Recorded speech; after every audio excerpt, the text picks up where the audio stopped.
तो आज मैं बताने जा रहा हूँ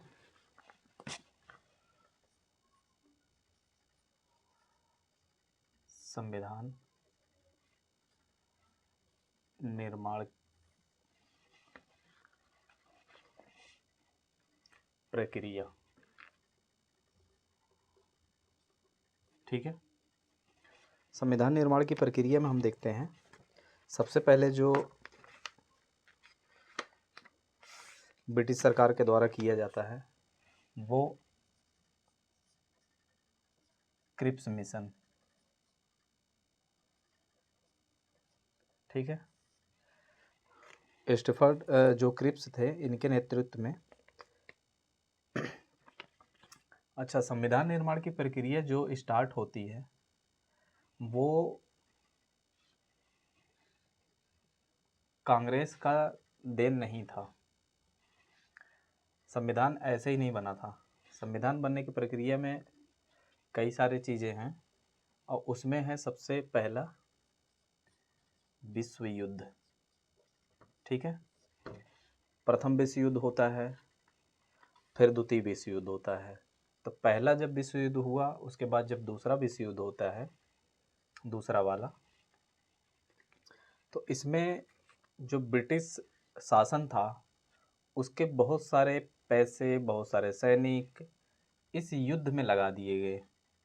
ठीक है, और जिसके कारण से ब्रिटिशों की जो वो थी क्षमता थी वो धीरे धीरे प्रभावित होने लगी।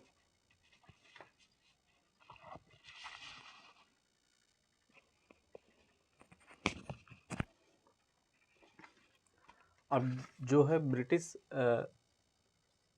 सरकार का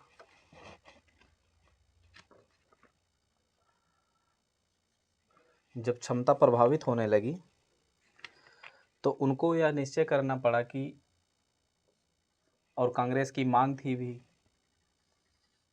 ठीक है, तो उन्होंने सोचा कि अब संविधान का निर्माण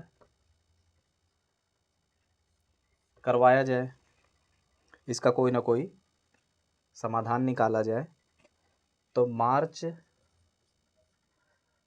1942 में जापान और भारत के बीच युद्ध चल रहा था। तो उस द्वितीय विश्व युद्ध में जापान जो है ये भारत तक आ गया, लड़ते लड़ते। तब उन्होंने क्या किया कि उस युद्ध को समाप्त करने के लिए और इस युद्ध को समाप्त करने के लिए एक मिशन भेजा ब्रिटिश सरकार ने। और क्रिप्स मिशन ये क्रिप्स के नेतृत्व में आया था। ठीक है, इन्होंने एक प्रस्ताव लेकर भेजा था भारत में, प्रस्ताव लेकर। तो पहला प्रस्ताव इनका ये था कि भारत के संविधान की रचना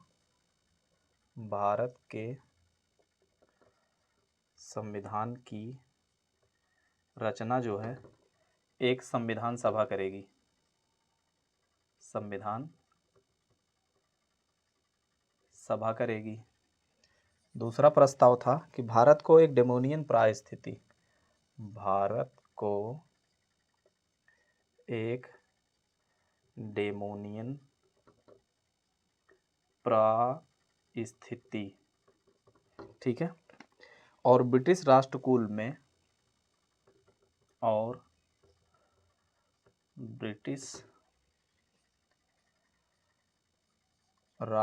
में बराबरी देगा। डेमोनियन का मतलब होता है कि एक ऐसा खंड, राज्य खंड या भौगोलिक खंड कह सकते हैं जो ब्रिटिश के अधीन रहेगा। ठीक है, क्योंकि जब भारत आज़ाद होता है तो भारत आज़ाद होने के बाद भारत एक डेमोनियन नहीं अपने को घोषित करता, जबकि पाकिस्तान 1956 तक ब्रिटिश का डेमोनियन बना रहता है। ठीक है, तीसरा था कि भारत एक संघ होगा,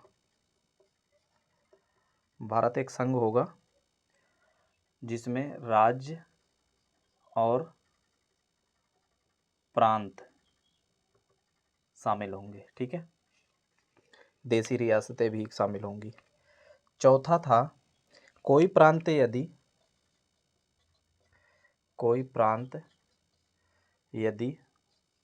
अपना कोई अलग रहना चाहता है, जैसे हैदराबाद था कुछ दिन तक, वो बहुत बाद में शामिल हुआ था, अलग रहना चाहता है तो वो अलग से अपना संविधान, उसके लिए छूट दिया गया था इस प्रस्ताव में, ठीक है। लेकिन ये जो चारों प्रस्ताव थे हमारे जो भारतीय कांग्रेस थी उसके द्वारा स्वीकार नहीं हुआ, ठीक है, ये स्वीकार नहीं किया गया सारे प्रस्तावों को। फिर इसके बाद क्या हुआ,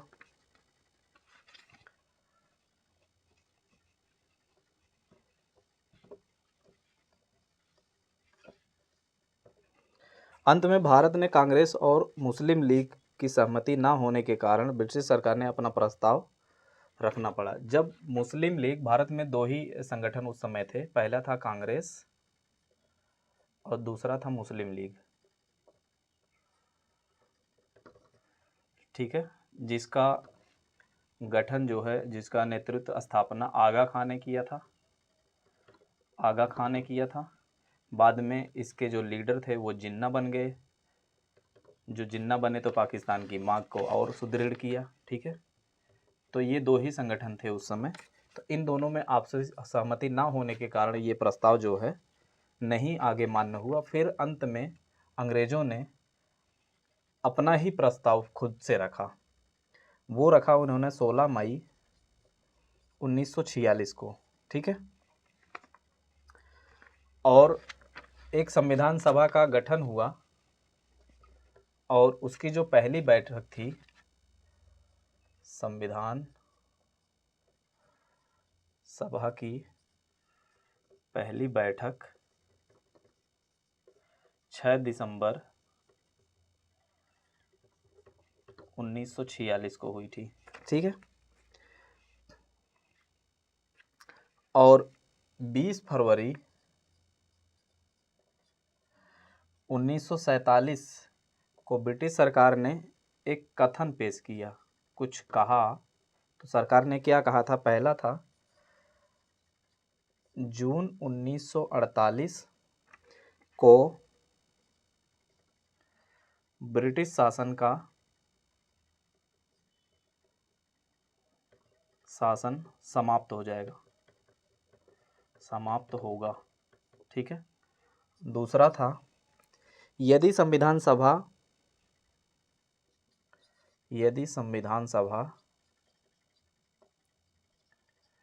किसी भी हालत में संविधान बनाने में असफल रहती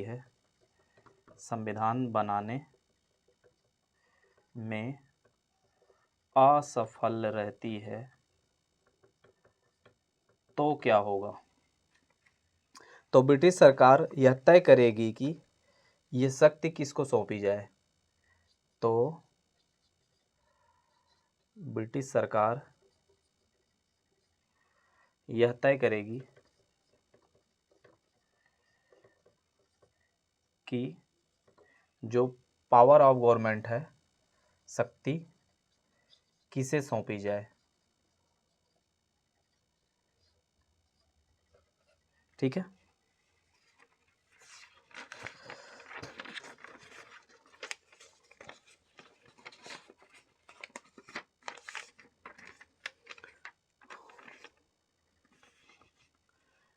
अब संविधान सभा का गठन भी हो गया और उसकी पहली बैठक भी हो गई। फिर आता है इस शक्ति को सौंपने के लिए। तो जिस समय शक्ति सौंपी जानी थी उस समय लॉर्ड वॉवेल,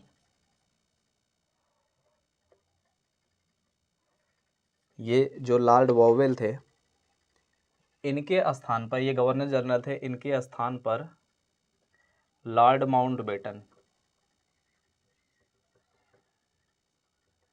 माउंटबेटन को गवर्नर जनरल के रूप में भारत भेजा जाता है, ठीक है। ये गवर्नर जनरल थे, अंतिम गवर्नर जनरल कह सकते हो। इन्होंने ही भारत की सत्ता को हस्तांतरित किया था। ठीक है, तो ये एक योजना लेकर आते हैं जिसको माउंटबेटन योजना कहा जाता है। ठीक है, माउंटबेटन योजना। यह योजना पंजाब और बंगाल इन दोनों प्रांतों के विभाजन का वास्तविक निर्णय दोनों प्रांतों की विधानसभाओं के सदस्यों के मतों पर छोड़ दिया। तो इसमें जो योजना थी, एक था बंगाल और दूसरा था पंजाब। इसके दो प्रांतों के विभाजन का जो था निर्णय वहाँ की विधानसभाओं के जो सदस्य थे उनके ऊपर छोड़ दिया गया। ठीक है, फिर इसी के फलस्वरूप भारत स्वतंत्रता अधिनियम 1947 ये प्रभाव में आता है। और ये जो है 26 जुलाई 1947 को पाकिस्तान के लिए अलग संविधान की स्थापना का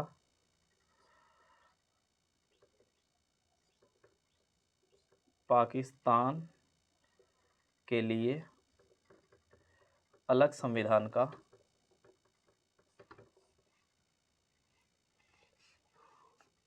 अलग संविधान और भारतीय स्वतंत्रता अधिनियम इसी के अंतर्गत फिर पारित होता है। ठीक है, फिर एक ऐसा दिन डिसाइड किया जाता है जो दिन होता है 15 अगस्त 1947। इसे नियत तारीख कहते हैं, नियत तारीख। ठीक है, तारीख कहते हैं। ठीक है,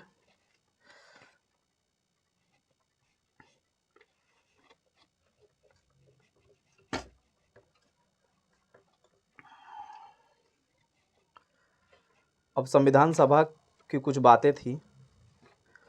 जो संविधान सभा 9 दिसंबर 1946 की बैठक हुई, तो उन बैठक में कुछ प्रमुख बातें थी।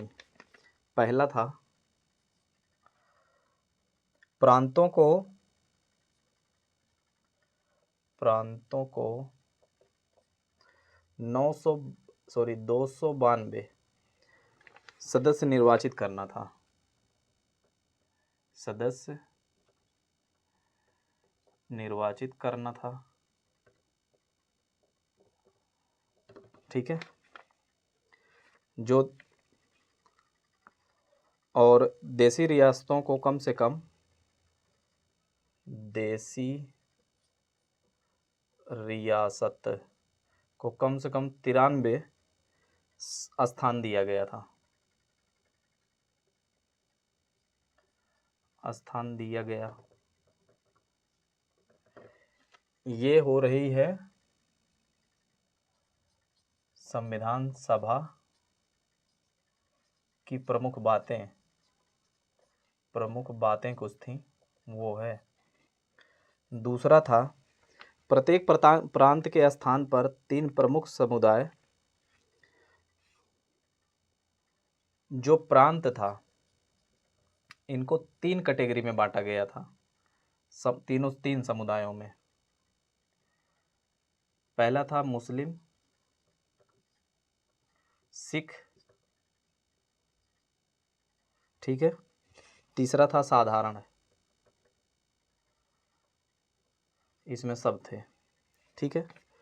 तीसरा था प्रतिनिधियों का निर्वाचन एकल संक्रमणी मत के द्वारा किया जाना था, यानी कि 10 लाख पर एक वोट, 10 लाख व्यक्तियों का एक वोट। जो संविधान सभा का गठन किया गया था उसमें जो अंदाजा लगाया गया था वो 10 लाख लोगों पर एक वोट समझ करके उनको वोटिंग की गई थी। तो उन लोगों से बनी जो संविधान सभा थी उसके अनुसार संविधान का गठन या निर्माण किया गया था। चौथा जो इसमें बात थी वो था देसी रियासतों के प्रतिनिधियों का चयन परामर्श से की जानी थी। जो देसी रियासतों के प्रतिनिधि थे वो परामर्श से किया जाना था। ठीक है, देसी रियासतों के प्रतिनिधि का चयन। ठीक है, तो ये 4 बातें कुछ मुख्य हैं जो हमें याद रखनी चाहिए।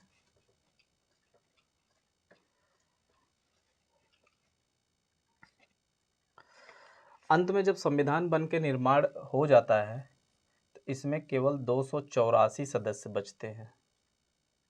ठीक है, और क्योंकि मुस्लिम लीग जो है वो अपना अलग संविधान बनाने के लिए इसमें भाग नहीं लेती है, तो इसमें से कुछ सदस्य घट जाते हैं, तो अंत में 284 सदस्य बचते हैं जिन्होंने फाइनल रूप पे हस्ताक्षर किए।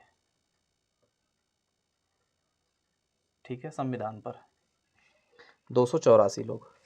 और अंत में 29 अगस्त 1947 को जो प्रारूप समिति थी वो 29 अगस्त 1947 को प्रारूप समिति का गठन हुआ। ठीक है, और इसके जो अध्यक्ष थे वो थे डॉक्टर भीमराव अंबेडकर।